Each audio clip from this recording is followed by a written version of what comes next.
One's a former NFL star turned esports coach. I was getting the stink eye from my wife. She's like, "What you doing?" I'm like, "Nothing."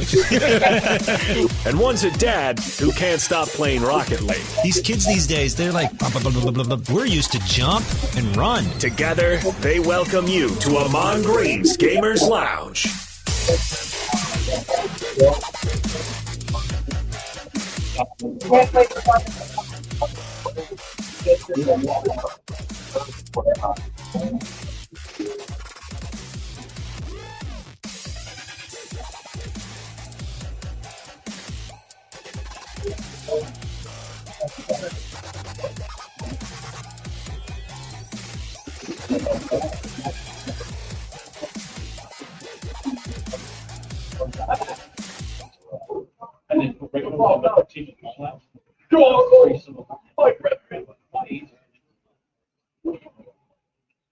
I'm straight, not dead.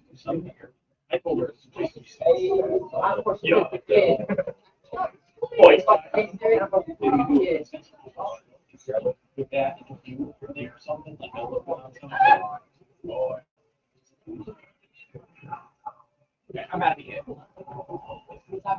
Can't reach. Yeah. Yeah, it's just about the subs. Yeah, I think it's just like. Yeah. Now. They got it. Schooled up. Oh, yeah, right. I like doing this so perfect. I played with a baby. All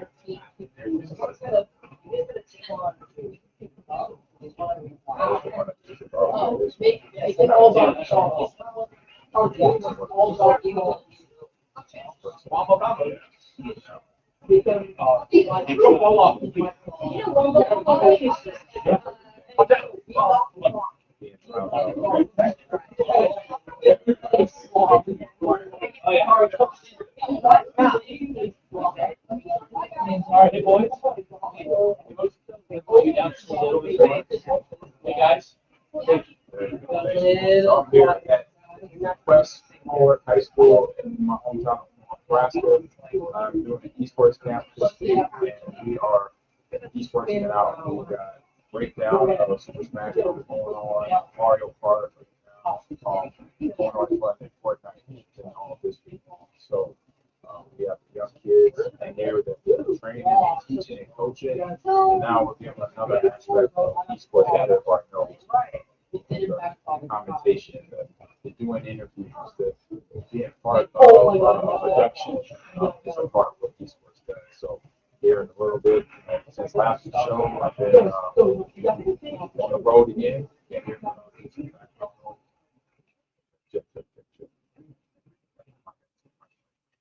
Oh, Henry.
Yeah, you guys have to stay on this side.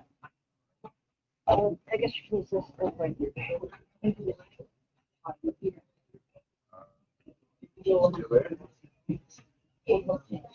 How's the sound? Let me know.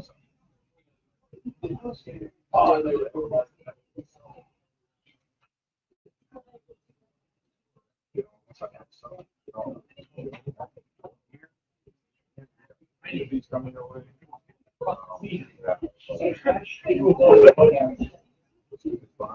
All around.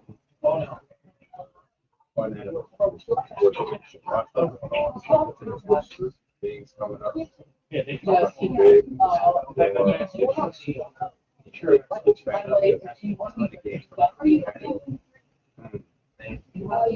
Big.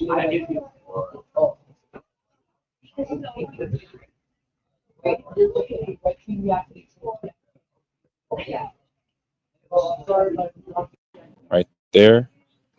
There we go. It's paired to Bluetooth. I'm assuming. No, it had me put the USB in for some reason. And let me see. Input, output. Oh, here we go. Boom. Here we go. Check, check, check. 1, 2, 3. I found it. Yes, we're good. All right. All right. So we'll get going. So like I mentioned, if you did hear me, so let me see. I'll try this mic down here. And no, not yet. We're good. Yeah, we're good. The sound's working now. So I got my wife in the chat telling me what's going on. So so that's great help. Great help. So thank you everyone in the chat. My wife, Marie, and Akido as well is one of the usual suspects here on the Gamers Lounge. But like I mentioned before, I'm here on the road. Probably my 4th, 5th time here this year in 2025. That was the goal. Get on the road, get the Gamers Lounge podcast to places and things that I say a lot of you in the chat may not have been to. I know Akido, you haven't been to Omaha, Nebraska, so eventually we'll get you here. But we're here in Omaha, Nebraska, my hometown where I grew up, went to high school, and I say had a lot of fun doing a lot of fun things here. Now I get to have some big fun here with the school here called Quest Forward High School. They're doing some fantastic things for young kids here between middle school age and high school ages. They have an esports squad here, and I met them. I knew Angee, one of the administrators that we'll be talking to here in a little bit. I've been knowing her since high school, so knowing that she was a part of a program like this, reaching out to me through email back in, I believe, November, December of last year was just a fantastic, I say, finding that out, that she was also in the same field I'm doing, but and then asking me to be a part of this a camp. And it was a no-brainer. Definitely want to be a part of it.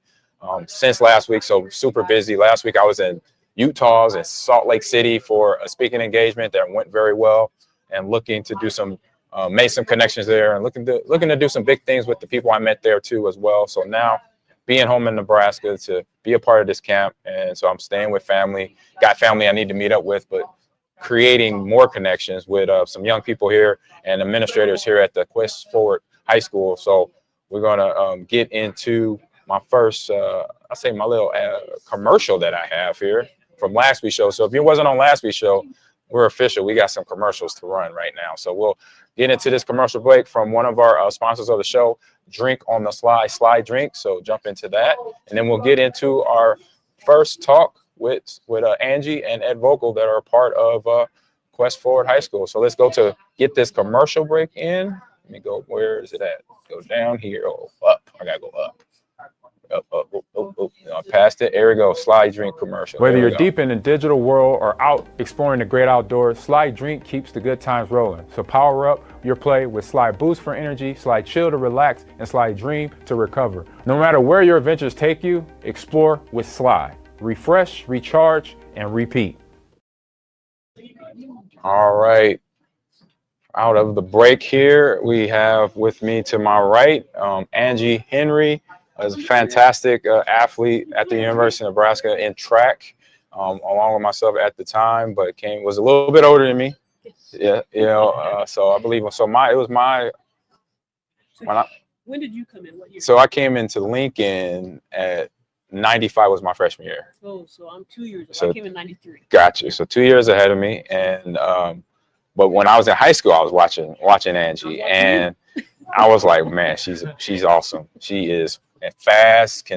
She did the long jump. She ran the 400, 200, and very strong. But then also knowing after track, after sports, for all of us that are former athletes, we got to find that transition. And like me, found that transition into going into helping, I say, young kids, young, that's going to eventually be young adults, transition and learn from herself and other faculty members here at the Quest School, of Quest Forward High School. So we're glad to find out that they reached out to me, her and then Ed here on the Edge, reached out to me back in the fall, I believe, of last year, in like November, December time, and pitched the idea of this camp to me. And I believe the camp was already going to go.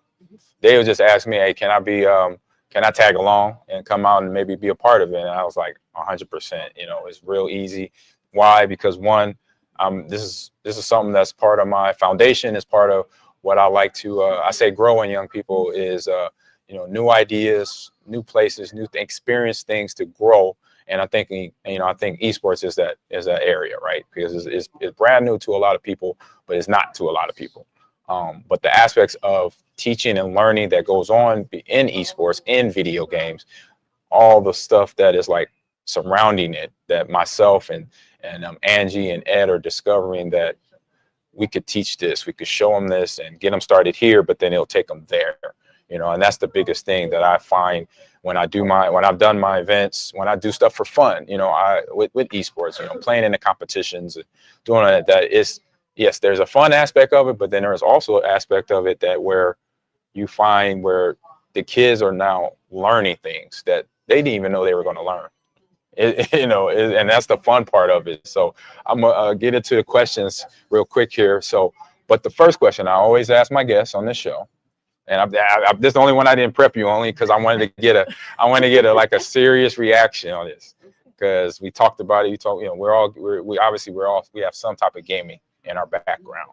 So the first question I ask everybody on here is, what is your gaming origin story?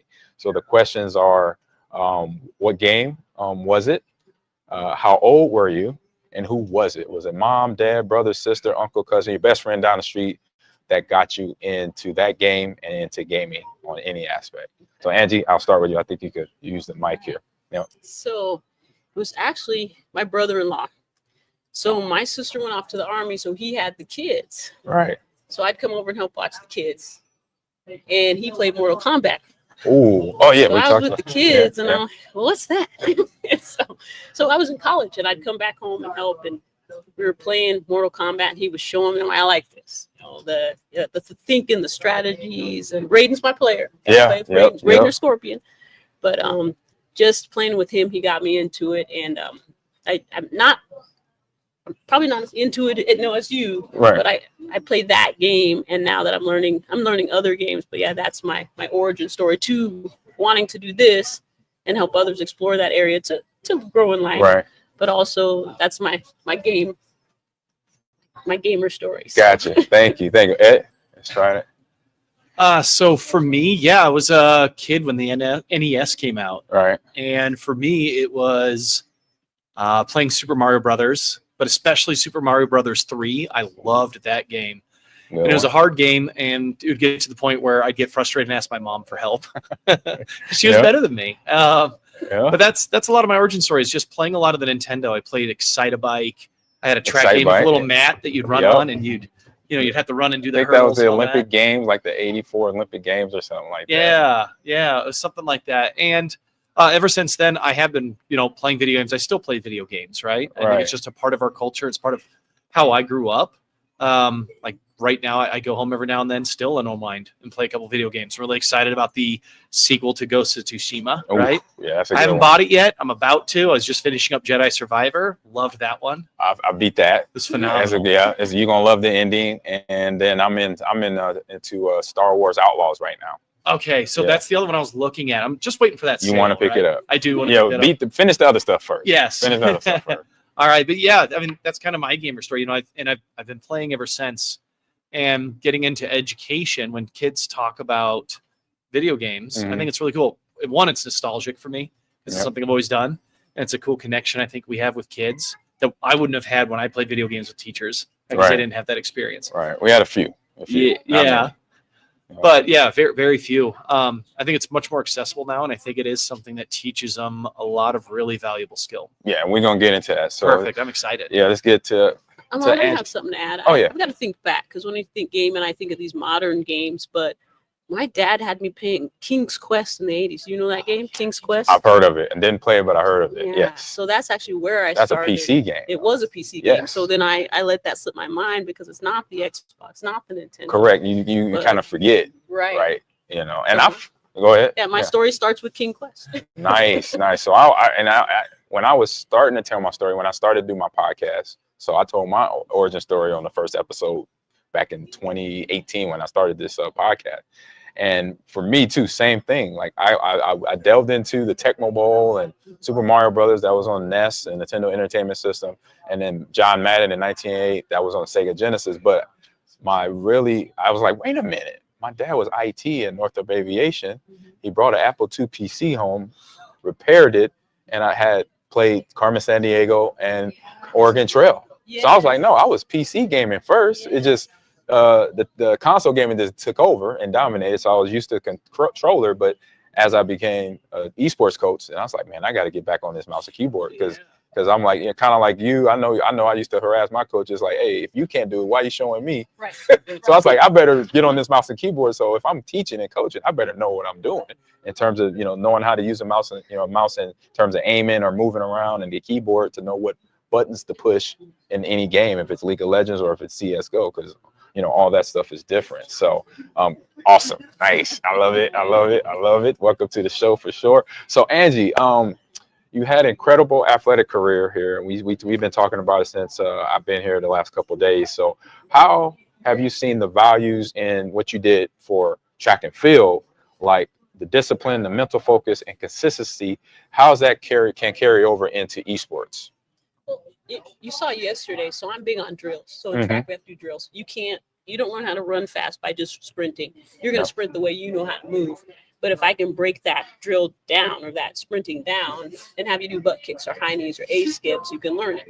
So just like yesterday when we turned those kids around and had them play blind, it was a drill to me. So let the crowd know, let the chat know what they were blind playing yesterday, because I loved it. I was like, I'm going to do this I don't know how I'm going to put this into a tournament, but it's going to happen. So explain to the chat real quick what you had them do yesterday. Okay, so what game and what they were doing. Okay, we played actually Smash and Mario Kart. So what happened was you had a partner, and that partner had to guide you. So you set backwards to the screen, and then so your caller, so you're the player. The caller had to get you around the track with just commands, communications. You couldn't look. So the first time we did it, the player could pick the car and their character. The second time we did it, you had to play the character of the caller. So then you're less familiar. So we did the same thing. We did the same thing with Smash. So you fought, but somebody told you what was going on. I didn't see that one. Oh my goodness, that's awesome. I love it. I love it. So that's those types of drills. I mean, that's what kind of turns over. What I see is I can't go out there and just run 400s all practice. Correct. I can't do that. You gotta mix it up. I've got to do some shorter intervals. I got to do drills, and so that's what I've taken with me. And along with like the discipline and being on time, because some of these athletes don't see that they're athletes. Correct. Teach them that time management, organization, and all that, commitment. 100%. So one more question for you, Angee. So what message are you sharing with students this week, and I say weeks prior to, about chasing excellence? Because I heard you talked about being the best out there or being the best in here when we had some of those drills that you just explained there. So the question is whether where is my question at? It says whether it's on the track, or I'll say in the classroom, or behind the controller. How do you explain that to kids, to how to continue to stay? If you want to be better, this is what you have to do. So, and I always talk to kids about everybody's best is not the same. Correct. Right? I've heard you say that already several times. Some people are better in Smash. Some people are better in Mario Kart. We're gonna have great Fortnite players, but whatever you do, though, you have a certain level you can reach. And so you can do your best at everything. You may not like it, but you can do your best at everything. And that is putting in the effort, but also learning about it, changing your attitude about it. Going in like, I hate Smash, but going in there and saying, we're going to play Smash. This is what I'm going to do to be successful. To make this something that I can complete, and I'm not, that I can enjoy. Right. But again, just telling them, I want everybody to be the best they can. We want them to win those trophies, but also realizing where you're at and how much you're giving to it.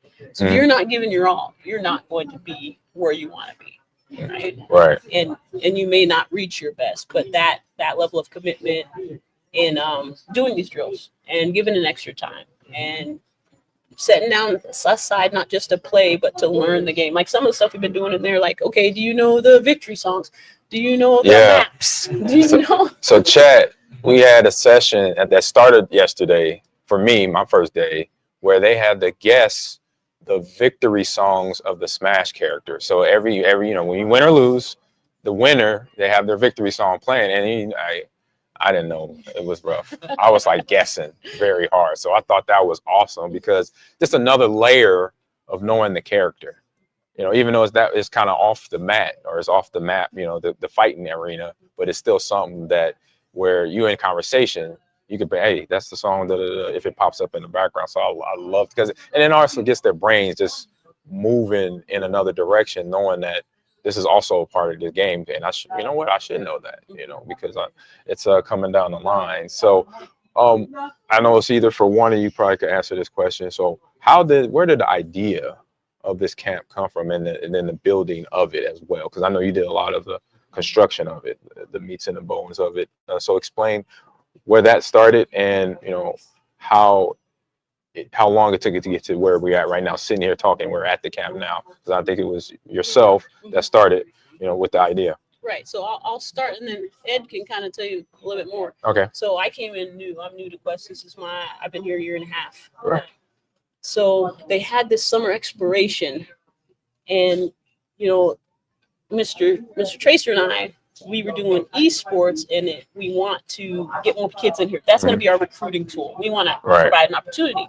So I was like, well, why are we having summer exploration when we can have an esports camp? Right. And everybody's like, wait a second. But before, we're new into esports. I believe it's our second year. And so me coming in and not knowing anything, you don't know, you just jump in like, yay. Yeah, we got So we're looking to move things and change things. I'm like, we've got to make this a part of our everyday, Right. And so doing the esports camp is going to be more conducive to spreading esports, but also having a recruitment tool if we run this camp instead of doing summer explorations. Mm-hmm. All right. Yeah, and just to kind of echo what Angee said, it is about that. We did run a summer explorations that had a variety of different programs in the past, right? We had outdoor education, we did crime scene and forensics. And all sorts of things. I heard that. I was like, man, they really giving the kids different experience, like totally different experience. Yeah. I know when I was at Central, or nothing talking down about my school, but still wasn't even. I didn't have nothing on that level. I'm pretty sure at Bellevue West, you were at Bellevue West. Yes. I'm like, that would have been cool. We have a really great opportunity. Like, get your hands dirty in that, Yeah. We have about 70 students right now. Right. We don't want to get over 200, but what's really great is with that size, we can figure out the poll and ask, what is it that you're looking for, and how can we provide something? Right. We have a couple of students that are helping out with the camp, right? Those sorts of opportunities. So, when the esports program started, it started hot, and Angee and Mr. Tracer have done an incredible job of not only coaching these kids, but also helping them understand how it relates to academics and things. And we thought, what better way to introduce students to our school than to show them that, okay, we may not have a Class A basketball team, but we have esports, and it's another great opportunity for kids to grow and be challenged, to learn responsibility and roles and leadership and teamwork. Right, all the things that the summer camp exemplifies is what I think is at the core of what we try to teach. And so I think just putting our best foot forward, the way that they've run summer explorations is the way we want the school to be. Right. And it's a really cool opportunity for kids to come in here and see that education and all those things can be fun, and you can learn those things by doing things you love. Yeah. Good. Yeah. Nice. So I said this is a question for both of you. So Ed, you could start first. So how do you hope students walk away at the end of this camp, or what do they walk away with at the end of this camp, in terms of both the gaming skills part of it and then also the personal development side of it? Because we got a lot of that. You've been hitting on it too. So Ed. Sure. From seeing what they've done with the kids. Yeah. So my role here is I run the Pathways program here at the school, which gets students connected with service opportunities, but also with career experiences, right? Making sure that they get connected with our Omaha partners. I want them to continue growing in confidence. It's something that is really hard to get, I think, today. Yeah. Post-COVID, right? Yeah. I want them to grow in confidence. I want them to understand that even when you're playing a video game like Smash, teamwork is important. You're only going to succeed if your team is succeeding. Those are big things that I push. And every business partner I've ever worked with says the exact same thing. So I want them to learn those skills. Yeah. And I want them to walk out of this camp not only excited about, hey, this is a cool school, and I got to learn a lot of really cool things about Smash Brothers and Mario Kart, Fortnite, but I learned a lot about what it is to be a successful human. Love it. I love it. There, Angee, you want to add to that? You know what I like, and it's not anything that I thought about when we did the camp, was like when they were being interviewed by the news, they were saying, I made friends. I felt comfortable. Wow. They're pulling relationships. We've been here for a week, and you probably get the feel, but it seems like these kids have been together for a long time. And they haven't really, right? And they haven't. Yeah. Some of them came in as friends. We got a sibling pair, but besides that, as a group, this is a great group.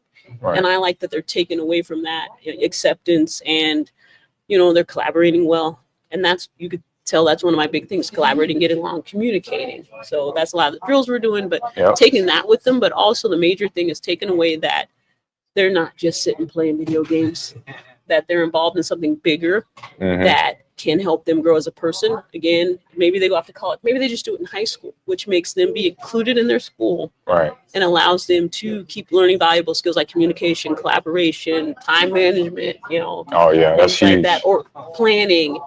But then they can go on into college. Like most of these kids didn't know that was an opportunity. Right. You know? And I want them to know that there's a world out there that accepts them. Because again, sometimes in your small groups, the people around, they're like with me, people are like, you run?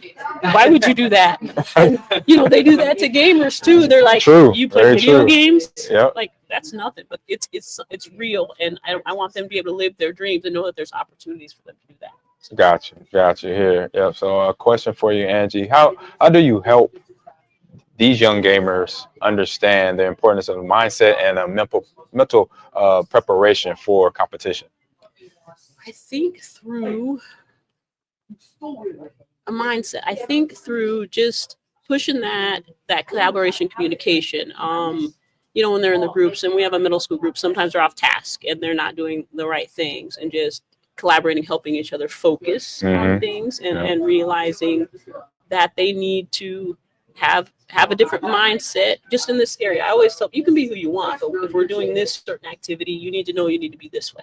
Okay? You got to compartmentalize. And I think that's one big thing, teaching them that. So yeah, we got to be a little bit serious right now, or we've got to focus, or we have to use this skill, but then we can step away from it later on and be different. Right. Correct. But I think attitude is important. Like, we're gonna play Smash. You got to change what you're saying and what you're thinking about something. Change the words. More receptive to it and grow. Because we talked about you can't just know your game. You know, in the fall we don't play the same things in the spring. So they switch it up here. Which in Wisconsin they didn't do that a whole lot. It was almost verbatim, but here, and they starting to do it now. When I've called back to some of my friends that are administrators up there, but I noticed right away the Nebraska high school level and middle school level, where I always like winter, spring, fall, summer, it was a different set of games right away. So you got to change, like I said, your mindset. I got to play Smash this season. I got to play Mario Kart. I've got to step up and play this.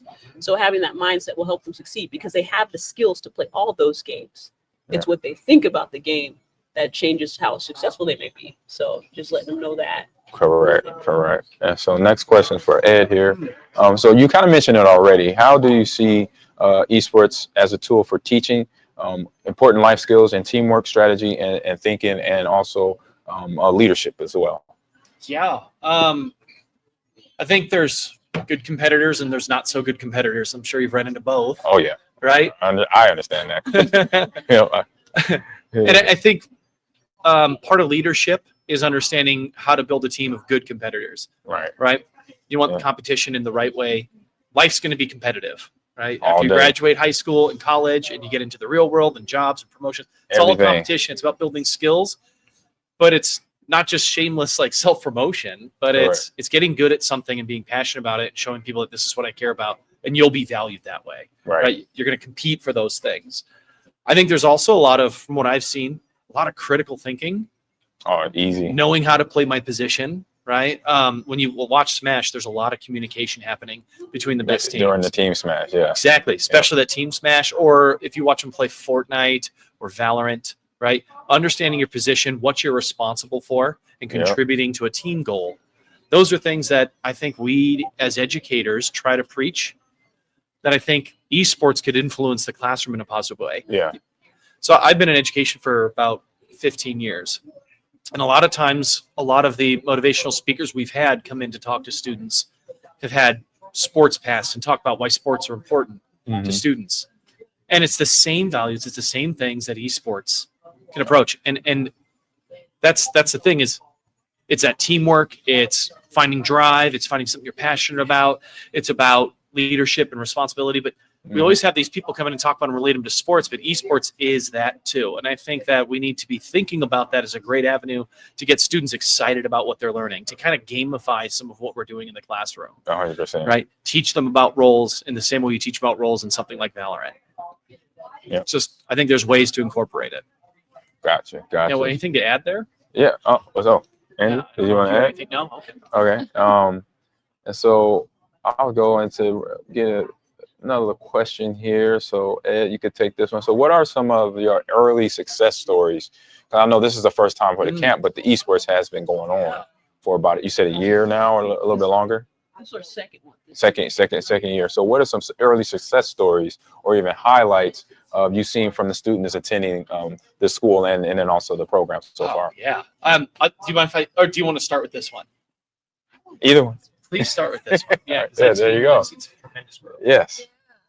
So again, people come in and they look, when we talk about the word game, it's funny how they say it's a football game, but it's respected more than if you say you're playing a board game or a video game, that word game changes. Correct. Right? It's a game. So just trying to make the kids look at it like that way. But I think it's helping them grow because there's been kids that'll come in and they have just bad, what I call peer relations. But being in esports, we've had a kid who had terrible anger management issues. Okay. Like really bad. He'd lose and he like your story, throwing things. Yeah, the one time I did raise chat, I mentioned that story. He learned his lesson. Yes, I did. But just seeing a kid from the beginning of the year not only gain confidence, but just change, just realize that, hey, I have that issue and I know how to change that and handle it. And just him changing that, you can see he flourished as a person, and then people started to accept him. And at the end of the year, his face was always bright. And then people started to accept him more, and he had friends, and we had like a senior project, and people were like in awe of him because they paid attention. Because before, like, he's just going to be angry. So they saw the transition. They saw the transition, okay. And it had a lot. I mean, we focus on that, and especially Mr. Tracer, like, you can't play. We're going to take away your Mario Kart, and you're our best player, because you can't do those things here, and it's not going to be good for you in life. But he ate into that and grew from wanting to be part of the program. He just drastically, like when he left, was just a whole nother person. So, and then we had a kid who kind of struggled with dyslexia. So in the classroom, he's not a leader. Correct. But that man can play Smash. In fact, on our third place team, our Class D third place team, he's the leader. In the state. Yeah.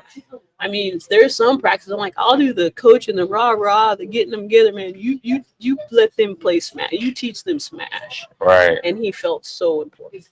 Like that's the best thing ever did. Like that was going to state and stuff. You could just tell that was like a highlight of his life. Yeah, that helped his confidence. Helped his confidence a lot. Even finishing up stuff in the classroom and wanting to get it done. Because before he was just hanging, and then he did esports. And he's like, well, I can do the stuff. I can get help from other people. Yep. And then I want to do this stuff because when we went to state, Pratt College was like, "Hey, you want to come and play Smash?" What, me? Right. Wow. Confidence boosting. So that's awesome. And yeah, I've got to shout out one of the students that's helping here right now. His name's Tony, and I've known Tony since. So I've been at the school for 7. This is my 8th year going. Yeah. And Tony is one of those students that he wanted to work on an island a lot when he was a freshman. He wanted to do his own thing, and he didn't want to necessarily collaborate. Even when we were doing sports or events or field day, he really wanted to do his own thing and contribute in the way that he thought he could by just doing it himself.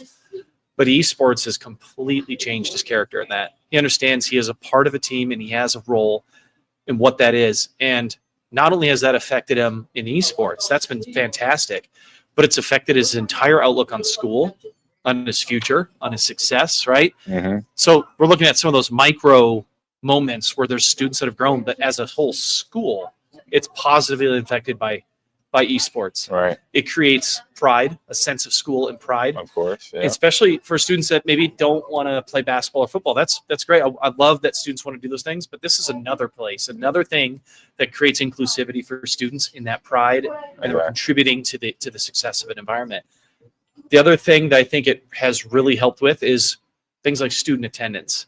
Wanting to do well in class. They want to show up now. Yeah, well, they show up and they understand teamwork, right? They've worked with Angee and Mr. Tracer and learned what it is to be a team player. So when they have a group project, they've been frustrated in their past maybe by a student that wasn't playing Smash the way they're supposed to. And I don't want to be that person. I'm going to contribute. Right. So it makes them a better student.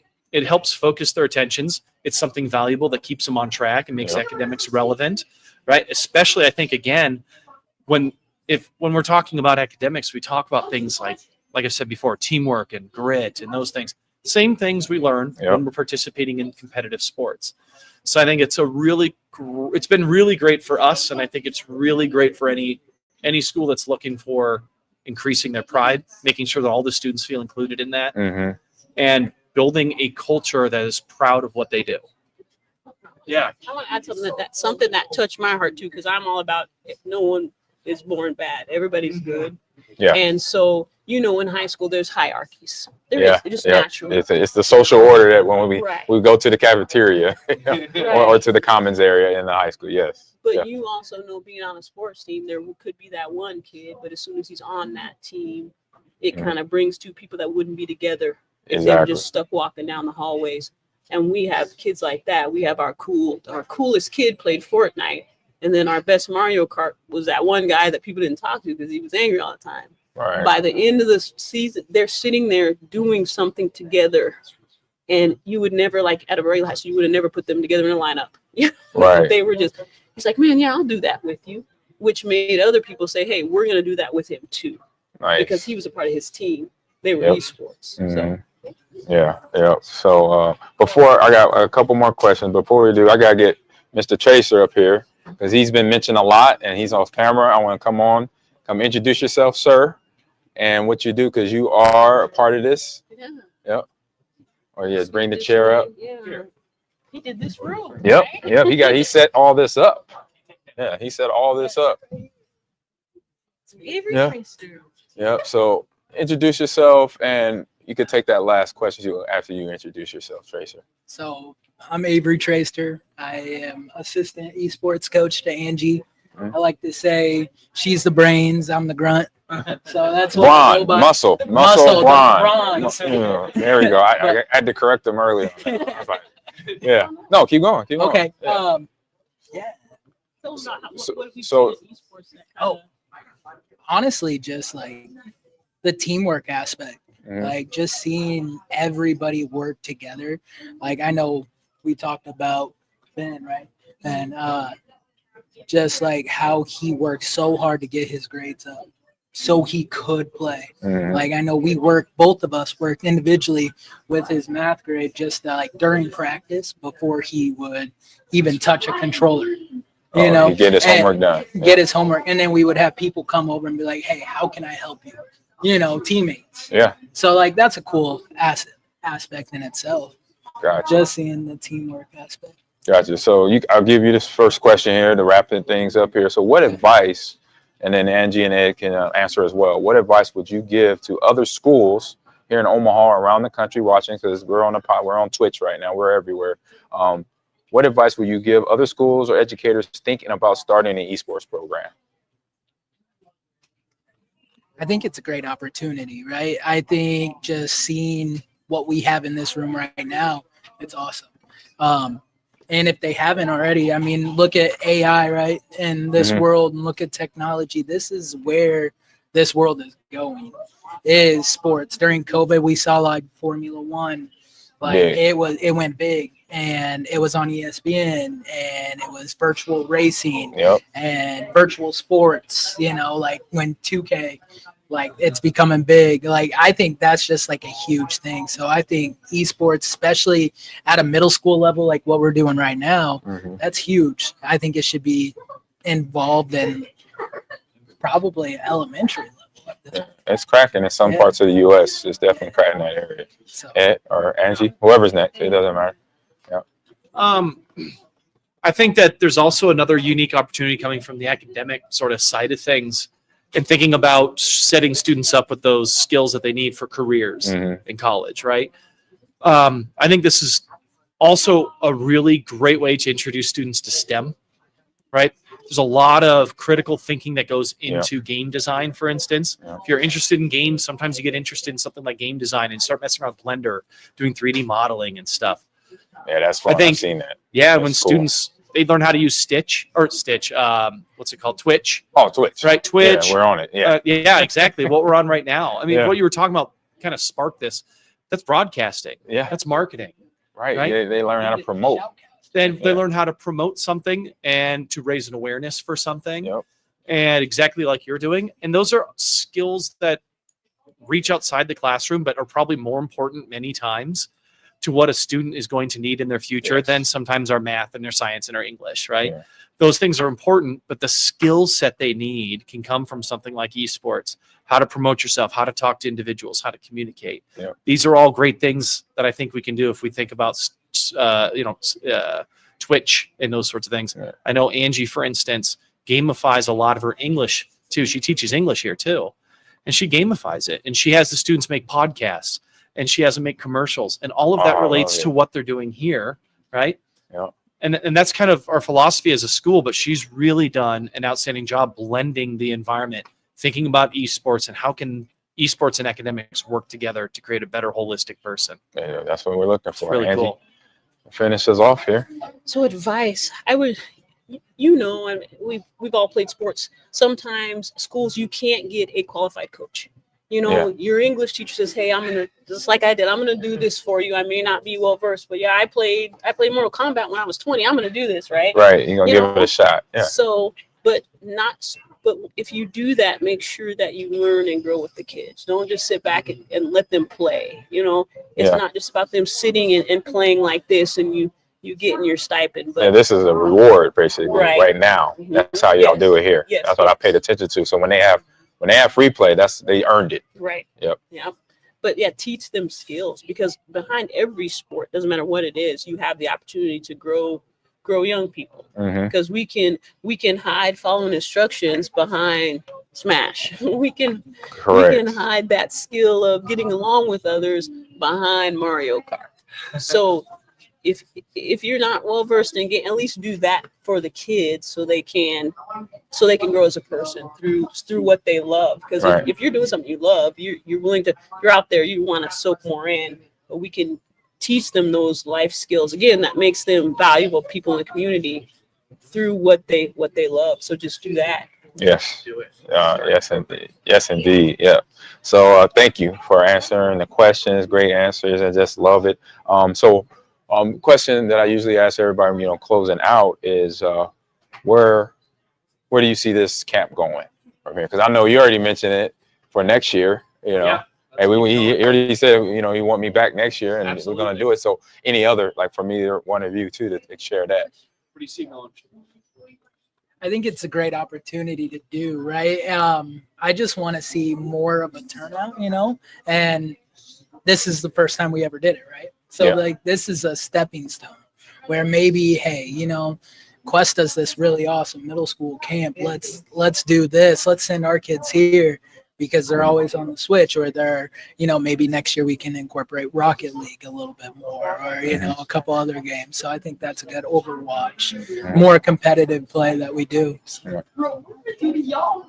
I was looking at just doing that, of course, having you back, making it the camp a yearly thing. So we can't shut this down. I think with all these kids, they're going to want to come back, I already want to come back. I'm like, man, because I got my butt kicking Smash yesterday. So, and Akido knows that's not my greatest game, but I'll try to fight. But we got Mario. I love the competition. We got Mario Kart. I can redeem myself. Right, there we go. We got you on there. Right, and that's the fun part for me, and I get these kids don't realize they weren't even.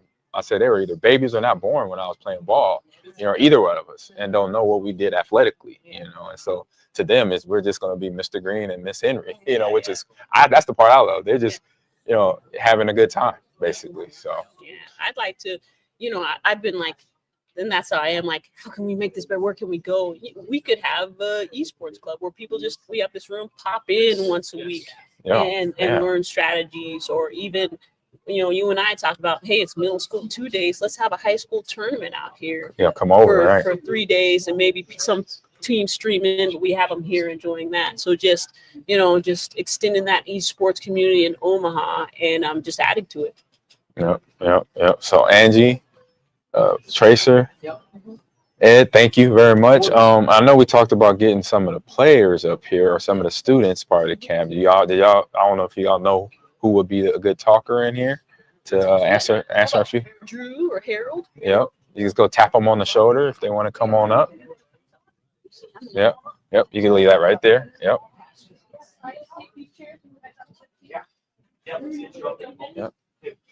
So we got Harold. What's up, man? Pretty good at catching the football. How you doing? So I'll be handing you the mic so everybody can hear you in the chat. All right. Everyone who talks. Yeah, just have the mic to you right here. You don't have it right in your face, just a little bit down. All right. So I'll say you could say your name real quick. So I already said her name. This is Harold to my right, and then I haven't got the other guy's name. So your other kid. I'm Emmett. Emmett. I'm Drew. Drew. All right. We're playing actually the game we were playing earlier when I was y'all ages, we called that 500. Do y'all still call it 500? Yeah. Okay. All right. So we're playing 500 earlier. Cameras over there. I don't know if y'all saw that, but the cameras. So yeah, we were playing 500 earlier and was having some fun. This took me back when I was 13, 14, 12 years old, doing that. And we did the same thing. So y'all not doing nothing new, which is good. But I'm like, oh. Now, if y'all got creative and start doing something different, I'm like, man, this is a good crowd right here. So quick, I got some easy questions for you guys, something pertaining to things going on here at the camp and what you're doing. So what made you sign up for the camp, Harold? Well, I already like video games, and esports I think could be a pretty fun thing to do later. So right, decided to join it and see what's going on. Okay, all right, that's it. The games like Mario Kart 8 and Smash Bros. I've been playing for a couple years. So when it said that they are the games played here, I was like, sure, why not? All right, Emmett, stop rocking. That would be a little tip for being a caster there. I just really like video games, especially like Mario Kart. So I just thought this would be perfect. Plus, I can meet new people and maybe make some friends. So I think you accomplished that, right? Yeah. Met new people, got some friends now, new friends, right? All right, you can keep the mic, Drew. So this is an easy question, another good question you're gonna like answer.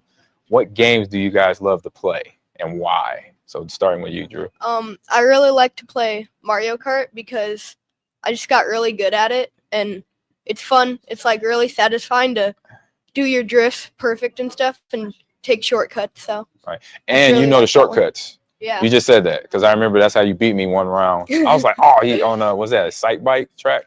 Or was it Yoshi?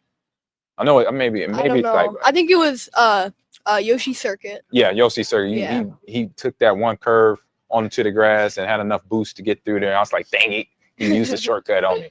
All right, so Emmett, what game and why? Can I say like a game that's not here? Yeah, that's fine too. Okay, probably like Brawl Stars because there's like a lot of diversity in characters. Ooh. And it really makes you like think about strategy and cooperate with your teammates and have well-developed strategies. It's similar to Smash, right? Kind of. Okay, gotcha. What we got, Harold? What game and why? Well, I also love Brawl Stars. Stop rocking. I also love Brawl Stars, but okay, Brawl Stars. Mostly I like to play first-player shooter games. Ooh, I can see that in you. I love gun games. All right. Especially Siege. Yeah.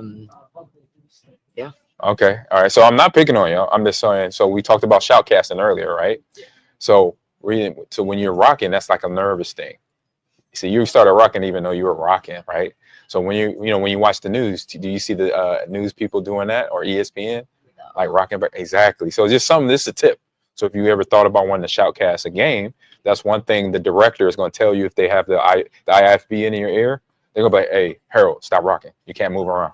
So just a tip there on making sure, like when you sit in your chair, you're commentating. If we watched a little bit earlier, right? The shoutcasters, so they were sitting side by side. They were like kind of sitting straight up. If they had a microphone, it wasn't too far up, in their nose and mouth and all that. It was kind of right here, and they were pretty much sitting still. So that's some of the I say etiquette that they teach us about being a caster.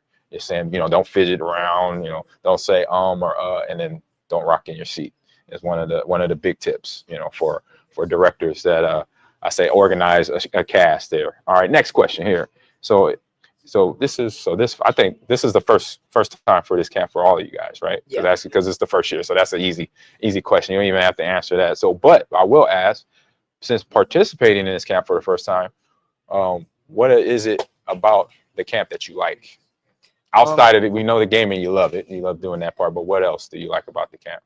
Well, I love that I get to hang out with some new people, and like Drew, he has showed me a lot of new ways to play some different games. Oh, nice. And what was those games? Was that Mario what was that Kart. Mario Kart? Yeah. Yep. Because like I said, he knows the shortcuts over there. yeah, Smart kid over there. All right, Emmett. I like every once in a while they make like challenges, and it really helps you focus on that teamwork and strategies. Yeah, we've been breaking down. So Miss Henry's been breaking down Smash and Mario Kart in ways I have never seen. So at the end of the show, we have Ahman's gamer tips of the week. It's going to be Angee's gamer tips of the week because she broke down some of the little things that we done in the last couple of days. We're like, oh wow! I said that's cool. I said I haven't done like that. So Drew. Yeah, like they said, I really like the challenges and the meeting new people. And I obviously like the games too, but like the challenges are really fun. They let you think outside of the box and not just be solo, but it works on teamwork too. So I think it's really good for team building. Nice. So you kind of answered it a little bit, but mention another thing that you've learned in the last couple of days of this camp.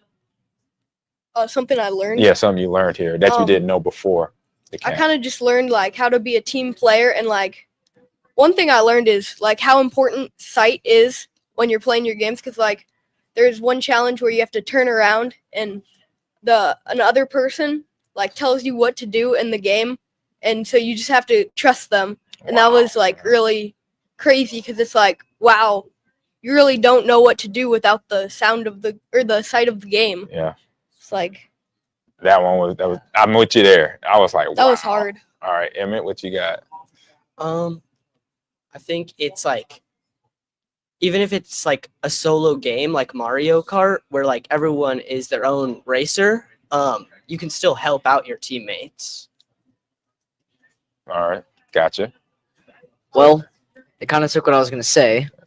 I just think so one thing that you learned new before the camp. I mean, mostly just what Drew said, how important sight is in okay. in the games. And that's okay. And that's because that's like for me, I'm like, when I saw that drill, when I saw you, I think I was watching you doing it, and I'm like, okay, I was like, oh.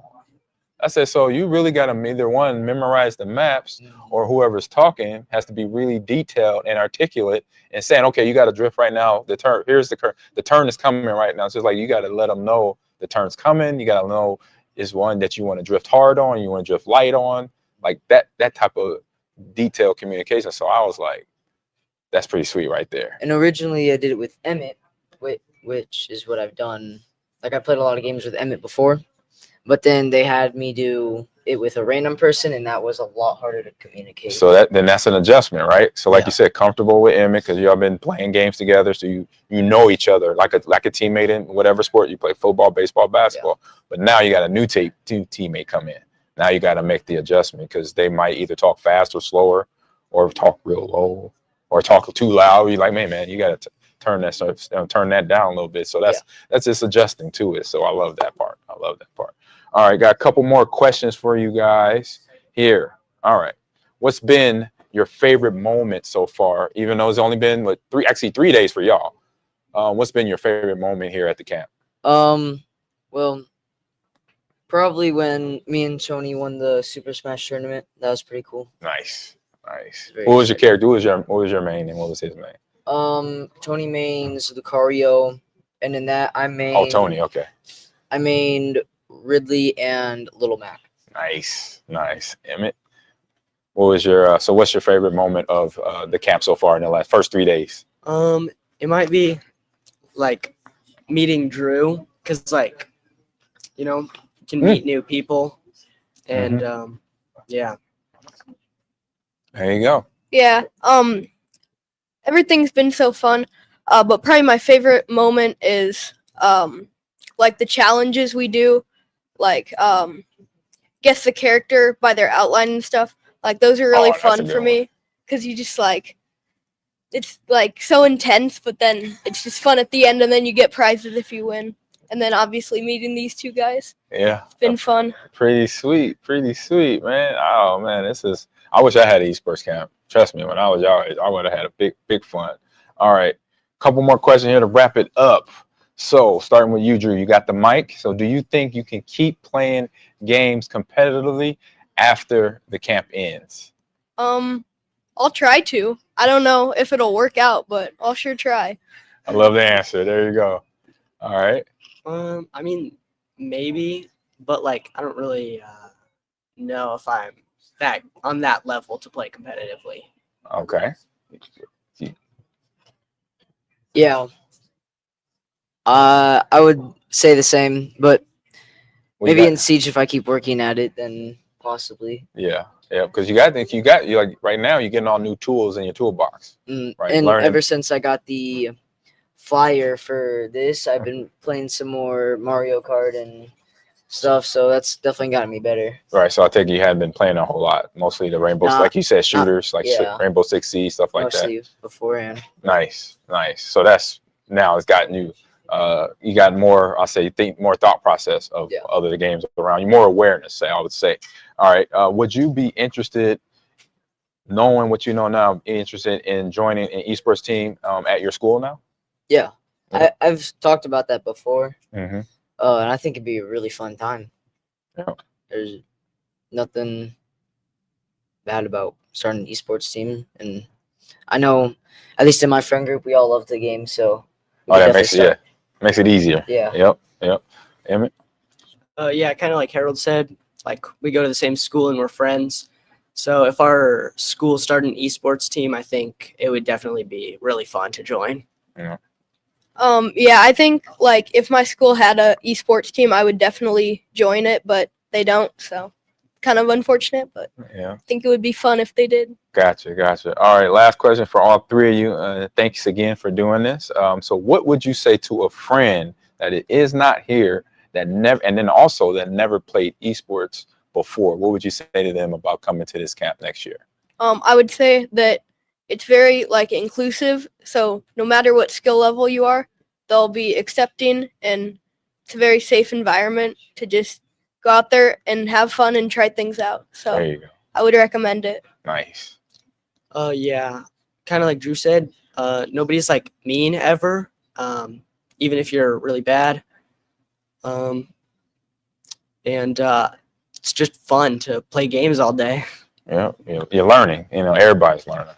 Well, you're missing out. Oh, you're missing out? Yeah. So you got to come here. We're going to have some fun, right, Harold? Yeah. All right, man. Hey, thank you for your questions. Appreciate you. Oh, it's to get a good handshake there. Put that down, Emmett. Good job there, Drew. Reach down. Good job answering the questions, and we're about to have some more fun. I'll say day's over right now for us. So thank you guys for answering the questions, and I'll be doing a little bit more of the podcast, but you guys are free to go. I appreciate you coming in, jumping in, and listening, and are talking. And we'll be I'll be seeing you guys tomorrow, basically, because I know it's at the end of the day right now, wrapping up the show here. So, all right, guys, appreciate you very much. All right, cool.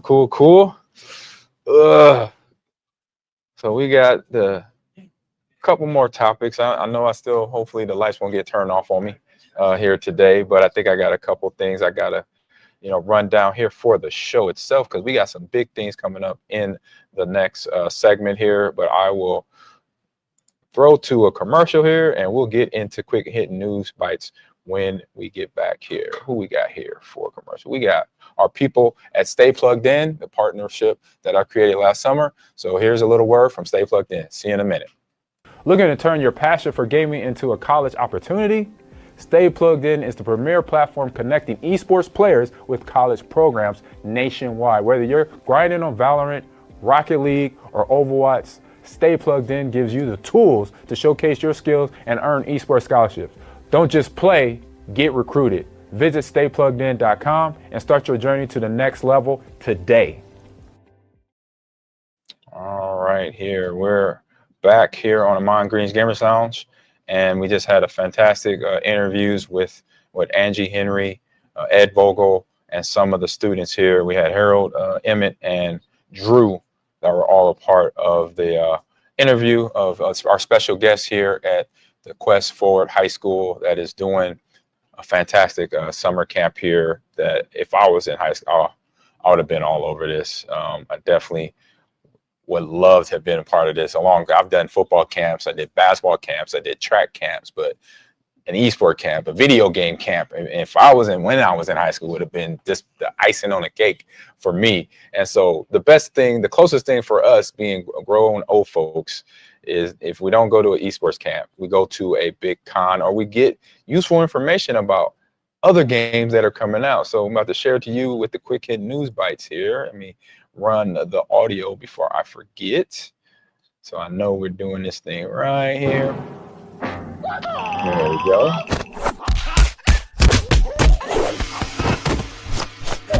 All right.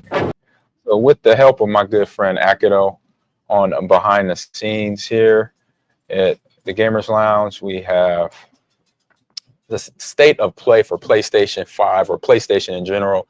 The big release is out later today, 2 o'clock Pacific Standard Time. So that's 4 o'clock Central Standard Time. So that's going to be all the announcements of big games coming out on Sony PlayStation 5. It's going to be, of course, since E3 is gone, since that has left Los Angeles, this is still going on, and it's kind of replaced that for, I say, a lot of us. That was something I annually would go to, along with San Diego Comic-Con. And now knowing that we just have this, is still good. It does fit the spot a little bit, but would like to do the in-person stuff. Los Angeles is where I grew up and wouldn't mind taking a trip back out there. But with that being said, you could go on to Twitch here in about 45 minutes to catch the state of play announcements of all the big games that PlayStation will be dropping this the rest of this year. So probably starting from July all the way to December, we'll see all that big talk here on YouTube. You can find it on YouTube and Twitch here, like I said, 2 p.m. Pacific, 4 p.m. our time here in Central Standard. You can check it out. I know some big games out there here in on the website. Let's see here. We got the they don't say nothing. They don't say nothing. I know F1 and Gran Turismo's on the side. I know that we got Ed is the Gran Turismo fan over there as well. So that's going to be a big announcement today. What else is down here? And it said rematch. I saw this. It is like it's right here in the corner. If you see me at the mouse, rematch is Rocket League, but with people now. So it's just soccer now. I think you say that, you can say that in reverse now. Rocket League with people, that's just soccer. So yeah, that'll be another big announcement of a game. But it's going to be a lot more big announcements of games coming out on PlayStation.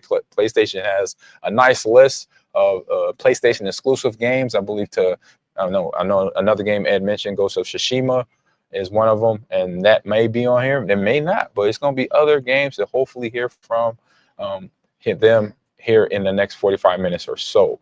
All right, so we got that right there. So the next big one, something I haven't done yet. I need to get on it. I've been sloughing on this right here. Still stop. So we got Fortnite. When they came out with the whole Star Wars Intergalactic DLC to the Fortnite package, I was like, wow, yes, but I haven't even played it yet. So it's like, come on. So I know Akido in the chat, I know you've played a lot of it. Please, I know you like it, you love it. I got to get on it. But they also now have the Star Sabotage coming on June 7th, which is, I believe, this Saturday, the Fortnite live event concluding the Galactic Battle that was taking place on the Fortnite island. So you got Emperor Palpatine commands the Death Star. Super Laser is charged and ready to decimate the Battle of Royal Island. And there's still some hope. There always got to be hope. It was an episode as well. So join the fight in the season-ending live event of Death Star Sabotage on Saturday, June 7th, starting at 2 p.m.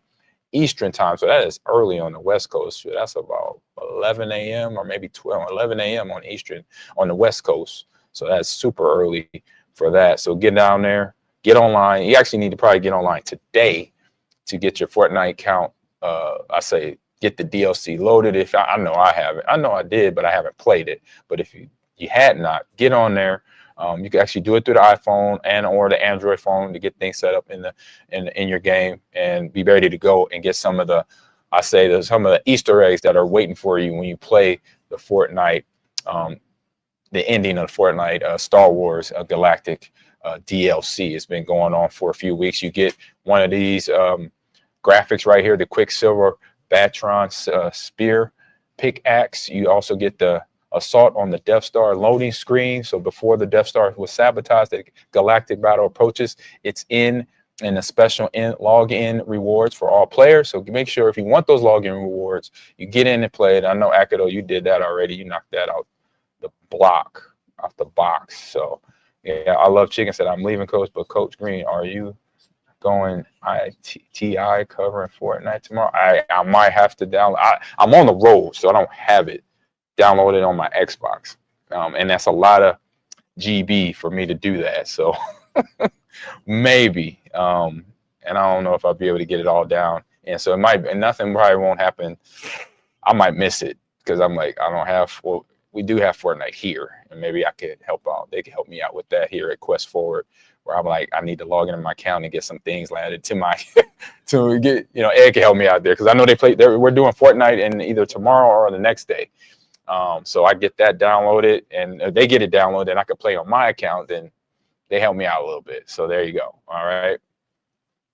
That is something that I may jump into. We'll see if I have the time to. All right. I'm pulling stuff over here and pulling stuff over there. All right. Let's get on down the list here. So where we got? Oh, we got this week in esports history coming up, and it's June 2nd to June 6th. We got some fun stuff here to highlight for this week in esports. We have, is this the new one there? Oh, wait a minute. Here we go. We got, for the VALORANT players for back on June 2nd, Monday. So VALORANT has marked its 5-year anniversary and was commemorated by Riot Games with the announcement of the special cinematic Why We Fight. So that is out today. So Riot Games it makes the announcement of the cinematic features Quag Maddie and her song Ego, and introduces Mary Adi, the game's first non-playable character, according to A Gaming Network. Additionally, Riot Game kicked off Pride Month by celebrating the players and offering in-game items as well. So hopefully you got that back on June 2nd. If you've been playing VALORANT, June 3rd marks the date of PC Mag reported that the return of the Cyber Games in 2019. So with the regional finals landing into the grand finals in Xine, China. So that was back on June 3rd, 2019. And then June 6th of this year. So that means Friday will be the 2025 Classic Tetris World Championships scheduled to begin. And so, yes, Tetris. So the championship will take place in Pasadena, California, at the Convention Center in Pasadena from June 6th to the 8th, 2025. The schedule includes qualifying sessions on Friday and competition on Saturday and finals on Sunday. So that's Tetris, y'all. So if you are a classic Texas Tetris player and you're in California, hey, you might want to go over there and try to see what you could do and make some things happen. Because when you have that Tetris background, putting boxes together and different shapes, that's just what you do. You know how to do it. So hopefully good luck to you and you win out there. All right. Where are we headed? Down on the line. So I didn't get a chance to do this with the kids. I wanted to do this segment with the kids, but we got going with the show a little later. So we got to push ahead, but we are going to do this with me. So we're here with this or that this week. This or that. All right, we had the high school esports edition. Like I said, I dressed it up for the kids, but I went a little long, so I couldn't get it all out. So we put that on the screen here. So for myself and maybe some of the faculty left in the room, first question in here is FPS or MOBA, Mobile Online Battle Arena. What's your pick here, Ed? Oh, my pick? You said FPS or what? MOBA, so Multi Online Battle Arena, which is Fortnite or PUBG. Any of those titles. I think FPS. You don't get. Well, they both are FPSs, but I say the one that's dedicated. Oh, I got you. Mine was it's Call of Duty. Call of Duty, so I it's played, strictly FPS, right? Yeah, and I love the single player campaigns of Call of Duty ever since I was younger in high school when Modern Warfare 2 came out. That was the game. Okay. And if you want to sit down, you can. Yeah. If not, hey, you want to talk about games for a second? Yep. We're doing So we got Ed back on here, and we have Becca. I didn't get your name yesterday, but we met yesterday. So we have Becca here for the This or That segment. So we got next one coming up. So we have FPS or MOBA, Becca. So MOBA is online multiplayer battle arena. So it's Fortnite, it's Apex Legends, it's PUBG. I hate MOBA. I'm gonna be so real with you. I love it. That's okay. I'm not a Fortnite girly. I don't know. I feel like the battle royale thing, like it was very innovational, like when they first launched it, and I think it was great for community building, especially in the time period that it was launched. Yeah. I'm a story-driven game kind of girly, like Assassin's Creed, Legend of Zelda. Like that's where my heart lives. Yes. Actually, I have a Legend of Zelda tattoo. So I'm gonna go FPS. Yep. I'm FPS as well. I'm on that one. I don't mind the MOBA, but I actually play. And then so last night, just for friends' sake, one of my buddies hit me up when I was about to hit the sack, but he's like, let's play some Warzone. And I didn't have my best rounds. You know, maybe I could blame it on my screen. Maybe it was because it was my portable screen's like this big. It's not really big. So, and I'm old, so I could try to put it on that. But no, I just had a bad night. But yeah, some few excuses. But I'm not gonna put it all on that. No, I had a bad night. So, all right, next question here on the list. We have solo queue practice or team scrims. Guys, let me talk. Scrims, team scrims. So solo queuing is basically, I think, rolling, like it says, rolling solo, playing online games that usually you could play with a team, but then you go by yourself in the match. Team scrims. Scrims. Played a lot of Siege in my day. Oh, okay. A lot of Siege in my time. Got it. To get the strategy nailed down and to get the communication to exactly where you need to do it, you can't do that individual. Right. You really got to do the team scrims for that. Yeah. And then so another problem, like I say, another excuse from my last night run with Warzone with my teammates, my mic was out. Oh. So that made the whole, no. that was just rough too. So, all right, Ed, you got solo queue practice or team scrims? One of my online team scrims. I played back in the day. What got me into that was SOCOM. Remember that SOCOM? Yeah, that was serious. That was PlayStation 1 or 2, somewhere in there. Yeah, that was serious stuff too, right there. Yeah, so and that was a lot of fun. And then, yeah, I did Warzone and played that stuff. Battlefield was always one of my favorite go-tos. Battlefield. Yep, I love Battlefield. I played all those games. Yeah, absolutely. So yeah, but it's always more fun with friends. It is. Like you said, there's communication. You understand people. A lot of fun that way. So if you're by yourself, you don't know who you're stuck with, and if you're stuck with me, I'm sorry. Well, like me last night on Warzone, my guys were like, "Ahman, are you even shooting your gun?" I'm like, "Yeah," but I can't tell them I am. I had to text them, "Yes, I'm shooting my gun." Yes, I'm shooting. Like, come on. All right, next question. Twice if you agree. Exactly. Console or PC? I know my answer immediately. Console and it's PlayStation. Yeah, console, Even PS5 got the too. brand. Yes. Yeah, I'm a console guy, Xbox too, so we're all there. There we go. Yeah.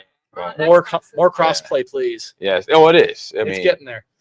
Madden now, all the sports games can do it. There's not all the shooters. I think the rumor, obviously, y'all heard. I don't know if y'all heard, but Halo's supposed to be coming since Xbox bought the business. Since they on the business side, they kind of own or partnered with PlayStation. Oh, that'd be great. That eventually Halo may be on PlayStation. So I was like, I love that. Yeah. I want because I also play golf in real life. Not good.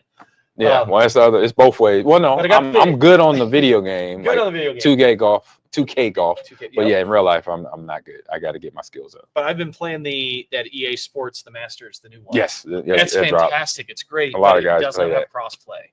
And the only buddy Really? that would play with me, because he's a golf guy too, has an Xbox. So we're kind of out of luck. Oh, that's the only sports game I'm aware of now. Yeah. Did not know that. Are so different in the genre of Oh, game yeah. we go for. Absolutely. All right, couple left here. We got Rocket League and Get you in again. Smash Brothers. So Smash. And Smash. I main Pikachu. Ooh, that's a good one. That's Sometimes Peach if I'm feeling crispy. that's Akido in the chat. He's a main of Pikachu as well, and he says, but if what'd he say? But if I like my types of games, depending on console, gotta have a balance. Oh, Gotta for have a sure. balance. Yep, that's Akido. And Cowboy Natty says, have a good team have a good team, have a good one team.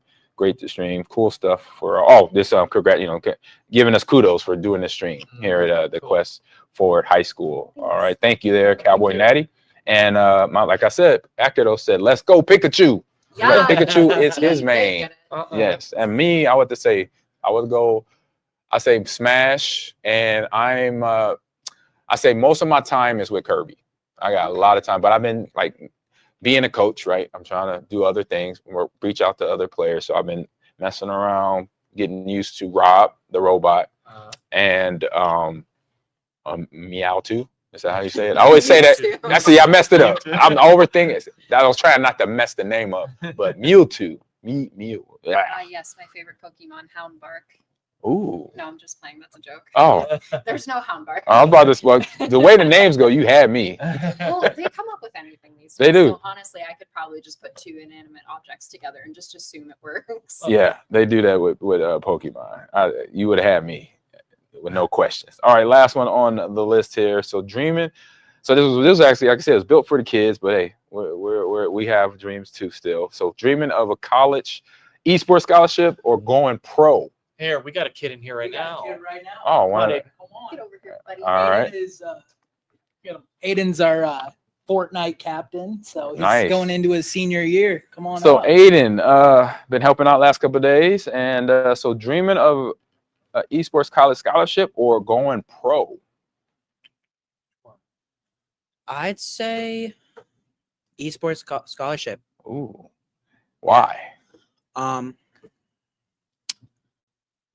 I've been really involved with this for 2 years now. I've had a passion for it, and every time I just get on the game, I have the best time ever. Right. So.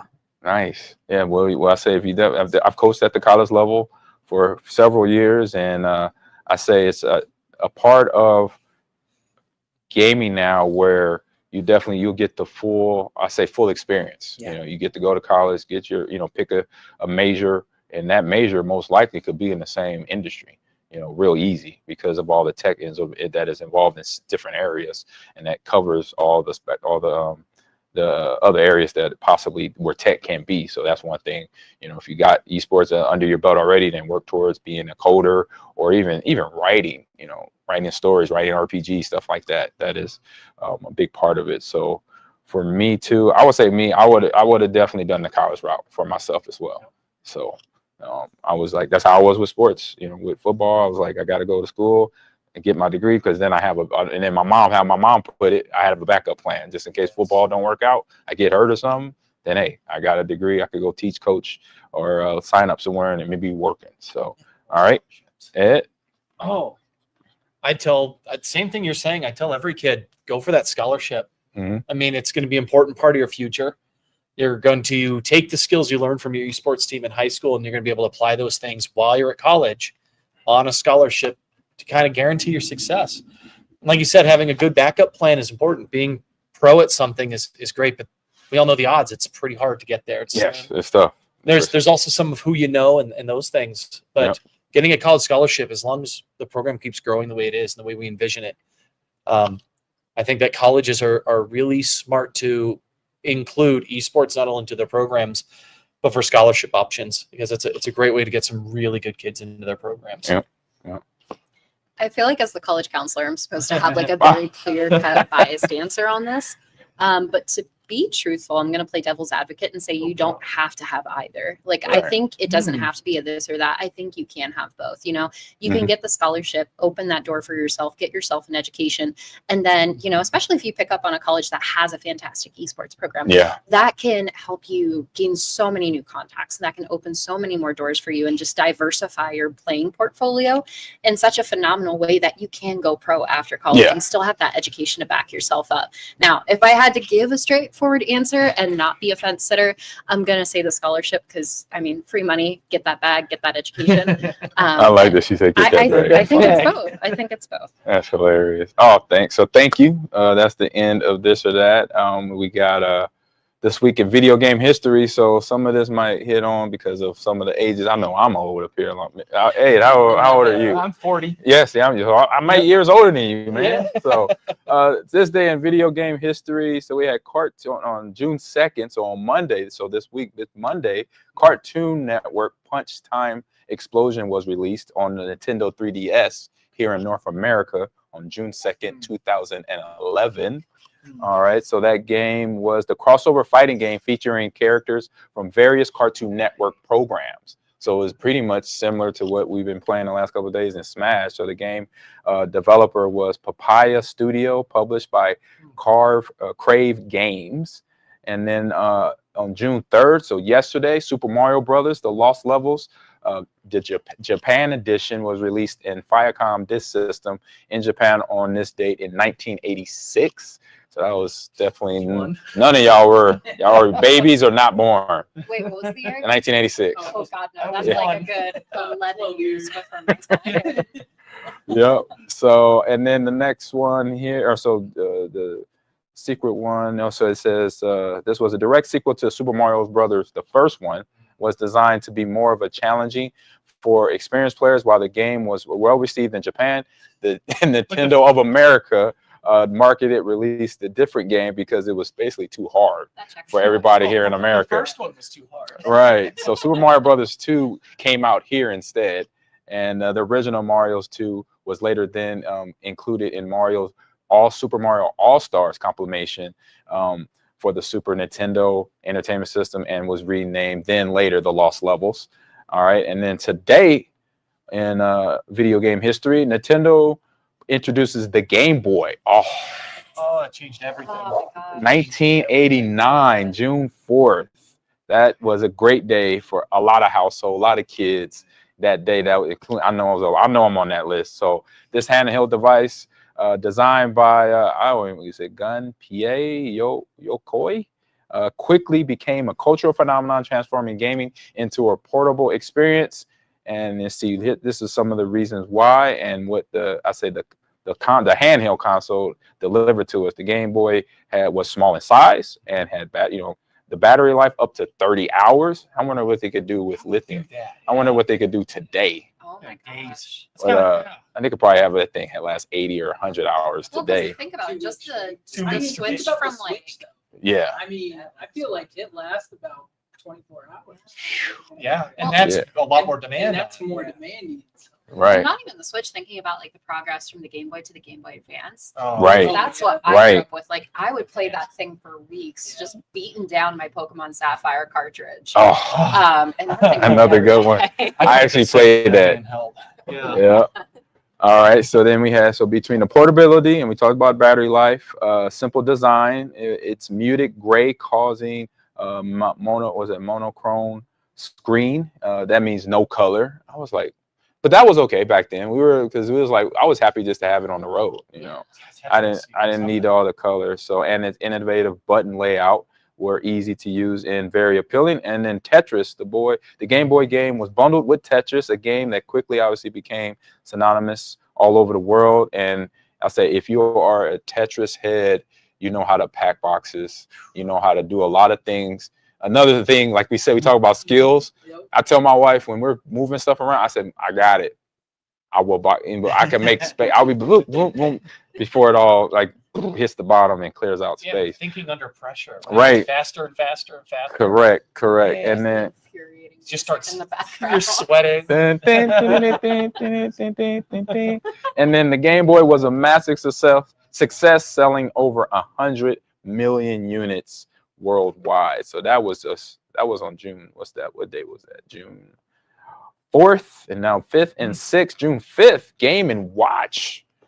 You remember those, right there? Those probably biggest this phone, handhelds. Yeah. Game and Watch Flagman was released in America and Japan on June 5th, 1980. Flagman, originally known as Flagman North America, is a Game and Watch game that was released as part of the Silver Series on June 8th, 1980, in a single-player, single-screen Game and Watch. The object is to repeat the patterns of the flags held up by the on-screen character, Mr. Game and Watch. That's also in Smash.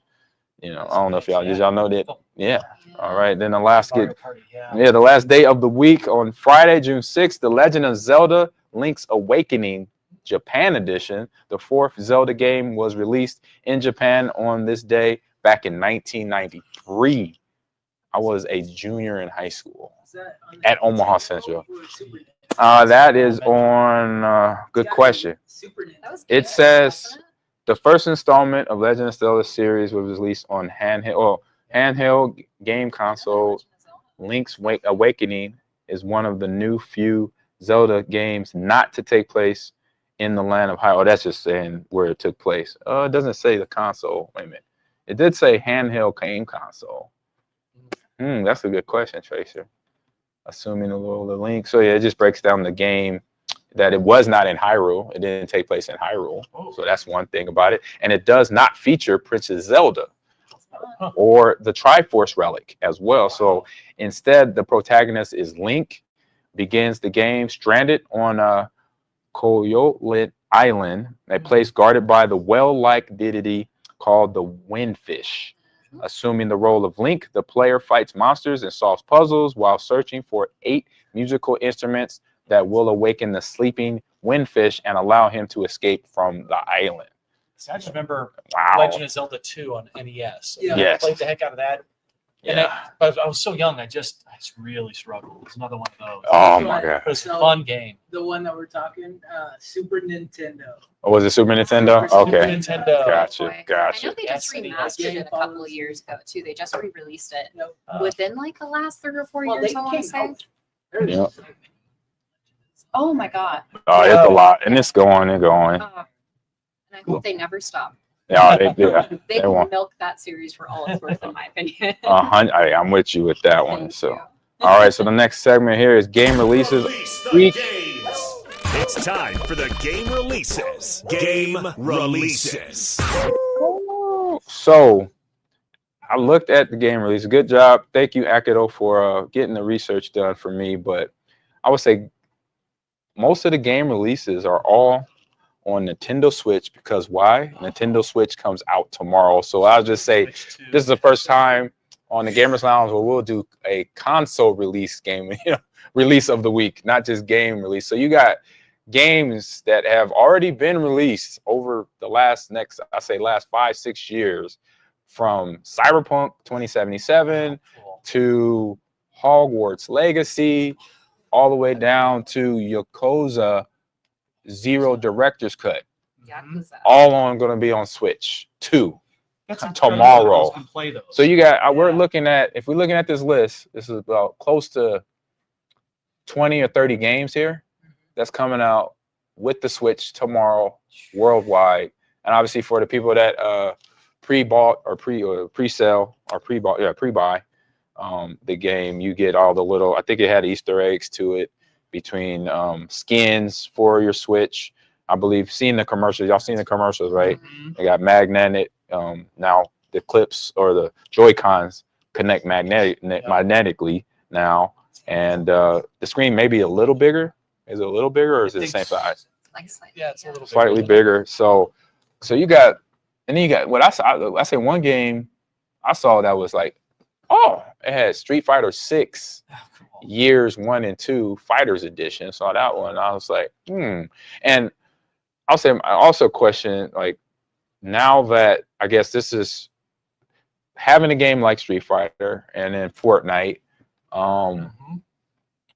My question is, that means this Switch 2 has a heavier chip in there. Absolutely. For graphics. Yes. I mean, it can do Cyberpunk 27. Right, and it's Cyberpunk 27. Actually, where I was going to go with this, because like even on some of my consoles, like Cyberpunk is still, a little like jittery. the actual consoles it was made for, it still lags. The FPS isn't catching up. So I'm really kind of excited, but also bewildered to see how the Switch 2 handles Cyberpunk. Like I'm very excited, but very anxious for that. Of course. See, I was going to say that too. It's got to have a bigger chip, because I'm looking through the games right now. Madden 26, right, for the Switch. That's cool. That's cool. I mean, it's cool, but like you said, it's like, but it's got to have that process. So they must have put their foot in it, basically. Yeah. Did you want to add? You good? Yeah. So got a lot of games you're gonna gotta buy. if you're gonna buy the Nintendo Switch. What it sounds like to me is that the Switch 2 is going to be the thing you need for an esports program at a high school, right, guys? Boom. Yeah. Yep. And you can put that on the budget. Yeah. There you go. So Nebraska switches over. That's right. Oh yeah, let me see. My pretty Akido exciting. good friend in the chat says, "I'm not getting one tonight. More than likely, I might head out to Best Buy." Oh, he said he's probably gonna try to get it tonight, but he's gonna head out to Best Buy and jump in line. The good old camp outs. Yes. I miss those. Like I really miss the culture of like Yeah. camping out the night before a game release or the consoles. Like, oh my gosh, there's so much nostalgia with that. Yep. Yeah. It's not the same. It doesn't. It hits different. Boom. Exactly. It hits different here. Music drops. Hits a little different from all those. Was it? I think one for me was either the Vista, was it the PlayStation?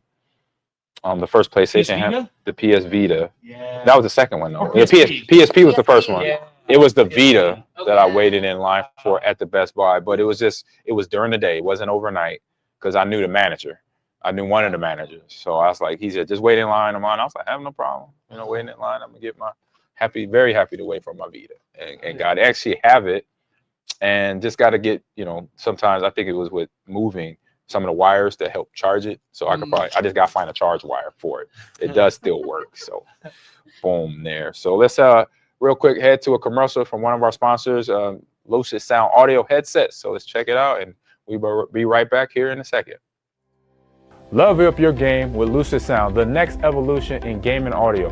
Whether you're Team Xbox or PlayStation, Lucid Sound has you covered with premium wireless headsets for Xbox Series X, S, Xbox One, PlayStation 5, and PS4. Hear every step, every shot, and every detail loud and clear.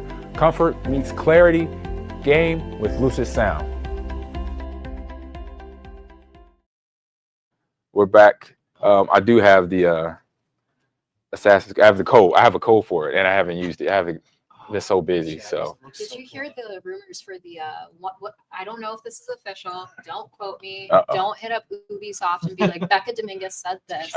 But supposedly in 2026 there's going to be an Assassin's Creed. I think it's like Hex or something like that, and it's supposed to take place during the Salem witch trials. I don't know if Which is that's a good part of history. That'd be so cool. Yeah, I love the part of Assassin's Creed that basically gives you a history lesson. Yeah. That's why I play them. I was the geography major. So and that first game was so innovative with the parkour. Mm-hmm. Yeah.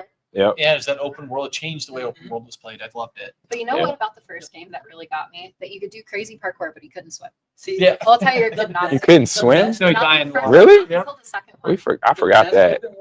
Red Dead Redemption, hands down. Oh, hands down too. Oh, phenomenal. Yeah. Yeah. Hands down. It's some good ones. There's some good ones out there. It's some good ones out there. RDR2 was such a launch for was it PS5, PS4? I can't even remember. PS4. Who was it? I just remember when that got released when I was in college. Just how what game did you say? Was, Red Dead Redemption. Oh yeah. Just seeing that was graphics nice on it, I just remember being awestruck and thinking it was a movie almost. Gotcha. Yeah, that was. I played. No, it's not that old. No, it was on Xbox. Red Dead was on Xbox. I had it. The original Xbox. Yeah, it was on that or 360. Whatever the PS was on 360. It was one of them. Oh my god, did I just cross my consoles? Yeah, I think the original Red Dead 1 might have been on the original, and then Red Dead 2 was on the 360. That's right. Yep. That's what I know it is. All right, so. I was gonna try to get Angee. I don't know if she's still around, but she might have bounced. Oh, she had to go coach. Oh, she got coaching. She's a busy lady. Yes, she is. But I'll say if I can remember what we went over yesterday. It was between the blind one. That's what I'm gonna talk about this for my gamer tip of the week, and then we're gonna wrap this up here because we're way over. This is the first time we've been almost a couple hours on the podcast. Good talk here. So my gamer tip of the week is like I'm stealing it from Miss Henry that was here talking earlier. And the way I say the class has been here at the camp, I didn't know that I was going to break down Mario Kart and Smash. So I can't wait to find out tomorrow with Fortnite. I didn't know I was going to break down those games on any other level that I already knew. Because like I already know, like for Mario Kart, for example, I already know majority of the shortcuts, but I know, like I got drifting down. I just drift in my sleep. I figured it out. I learned that on the plane. I fall asleep and I'm still drifting, and I'm hitting it. So that's one thing I could do when we did the blind. When I saw the kids doing the blind drifting and coaching and visualization, I call it a visualization module they could do. So I know I could do that. So between that one, so like Angee explained, it was 2 players. One was being the eyes and instructing through voice to the other player who's using the controller, so the back to the screen like I'm sitting now, and had to basically just look at the controller and make sure they hit the buttons right, to drift, to boost, to jump, to hold on to your item and all that. So that is one gamer tip, is practice. I say visualization of playing a game, because when you visualize some of the things you have to do, then I remember from sports, from football, baseball, basketball, when you start visualize what you do prior to the game, do it days, weeks, months, or a couple hours before the game starts, then you actually do the movement that you're visualizing a lot faster, because then it becomes more innate. Like a habit, kind of like your eyes blinking.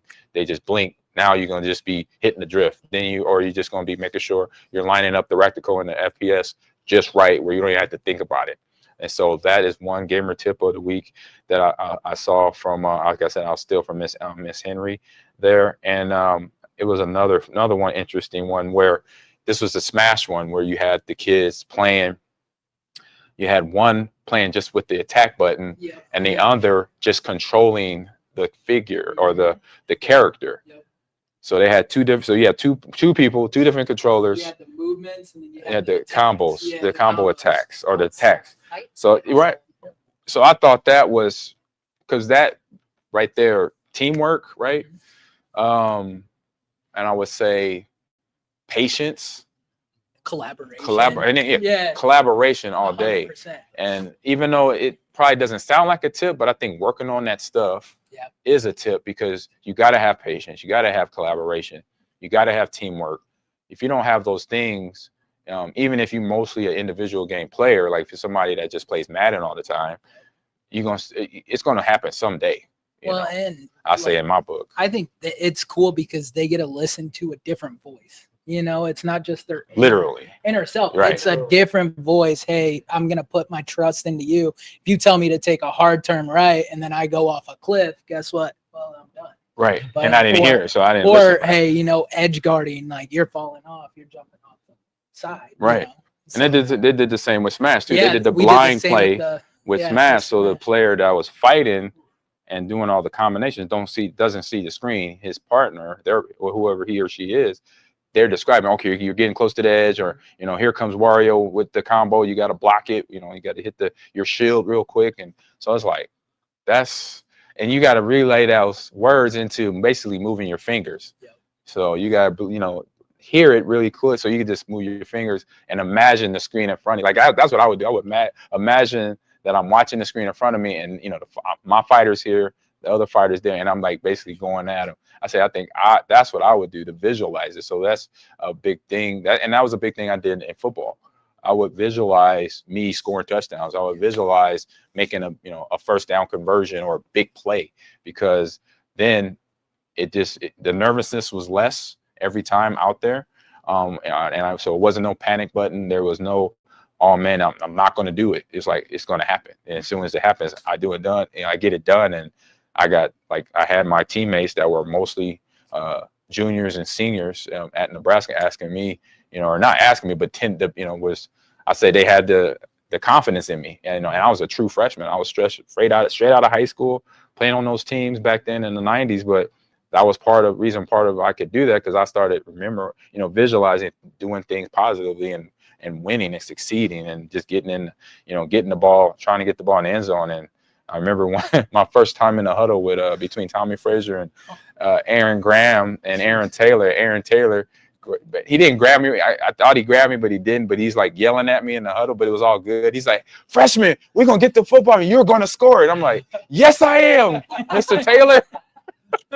I was like, "Yes, I am." No argument there. So those are my tips of the week, and we're just going to wrap up the show there, put a bow on it. Thank you to everybody that come in today to talk on the mic. My man Ed, give me your name one more time. Becca. I wanted to say I had it, but I was scared. Becca and Trace, and Aiden. I was gonna say Adrian, but Aiden. There we go. I had it. All right. Thank you for coming. And then all the kids, and of course Miss Angee Henry as well. That was another big organizer of this camp. And we're only at day 3 or it's day 3. This is day 3. So we got day 3. We got 2 more days coming at you. I'll definitely watch me on social media on my X, Ahman Green 30, and also Ahman Green's Gamers Lounge for pictures that I'll be posting of the camp, of different I'm learning new things here, So, and like I said, Angie's showing me things. I'm like, what? I said, that's a great idea to put some esports players through. So I wonder if I've interviewed pros on here before. I remember I have a good connection with Dante. He's a big Overwatch player. I think Reinhardt is his tank, and he's a pro. And I wonder how it would hit, like, to ask somebody like him to do some of the drills that Angee had here. I would love to do that with the esports pro, because like I said, I have an esport. I had when I was coaching at Nebraska. Ryan, shout out to Ryan Tan. So he was my assistant. He's a former pro. He played for Fanatics over in Singapore, and I wonder if he ever done any project. He's done some interesting things as trading modules, and he mostly did FPS. He did CS:GO 1 and 2. He did Dota a little bit. And so I would love to pick his brain and say, hey man, you ever done this before with CS:GO, where you got the player that's supposed to be shooting, not looking at the screen, and the partner is telling them you got a peeker over here on the left. You got So I said all this was getting me thinking on getting better at playing the game. If it's Call of Duty, if it's Super Smash, or if it's Mario Kart or Fortnite or even Madden or NBA 2K, when you think outside the box, because everything, what I tell people all the time about esports, all the professional part of esports is growing, and it's coming hard and fast. It's already here, really, and in certain parts, and internationally, it's like a part of their fabric. In foreign countries, we're always late. I say here in the U.S. but it's people like us that's getting the ball rolling faster. Myself, administrators like Ed, teachers like Becca and Tracer coming in here, and then volunteers, just helping out, making every program, I say, better and better every year. And that's what we got to continue to do. And like I said, I know Ed already called it, and I'm going to back him up on it. Just got to make sure the dates work out for my schedule for next year. So we'll be doing this podcast next year here from the Quest Forward High School. So I appreciate everybody coming in. And on that note, I will pass it to hit the end button to get off here, because we've been talking a lot, but it's been good stuff. So I appreciate everybody in the chat. Akado, we have Cowboy Natty and crew. I love chicken. You're new to the chat. How you doing? And thanks for coming in. And I think that was it. If I don't mention your name, I'm sorry, but didn't get all the names. But thank you for coming in and supporting Ahman Green's Gamers Lounge, and we'll be back next week. So see you later. So I got to turn off all these little banders. Go here, and then I gotta get to the music. It's part of my break now. I talk through it. All right, we got music there. Boom.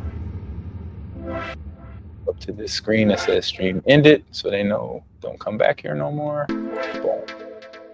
Bye. All right, let it run. We are done. Okay. Yeah.